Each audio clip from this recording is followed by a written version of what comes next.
The Great Brexit Betrayal. On June the 23rd, 17.4 million people voted to leave. The British people made it clear that their democratic wish was to leave the European Union. Dare to dream that the dawn is breaking on an independent, united kingdom. People from all walks of life, young and old, left and right, decided that as a nation we would get out of the EU and go global instead. We were promised that if we voted to leave, we would leave the single market, regain control of our borders, control our own fisheries, and bring back sovereignty to the UK. Those in politics who were saying, oh, well, we can leave the EU, but stay in a single market, basically are trying to keep us inside the European Union. The EU are acting like thugs in the negotiations and are attempting to bully the British government. It seems to be working because the Tory government are weak. 16 months on, the Great Brexit Betrayal has begun to take place. If the banking law changes in the EU during that transition period, do our banks abide by the change, is the real question.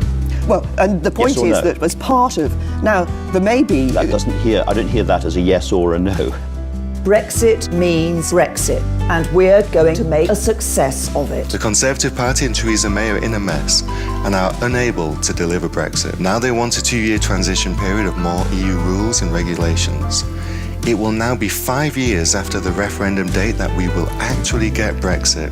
Theresa May and at least 3 members of the Tory cabinet have made clear they would not vote for Brexit if asked that question today. This transition period means 2 more years of the status quo, vast amounts of money being sent to Brussels, open borders to 440 million people, our fisheries being plundered by EU fishermen, foreign courts letting terrorists stay in the UK. Labour are now even openly talking about a second referendum.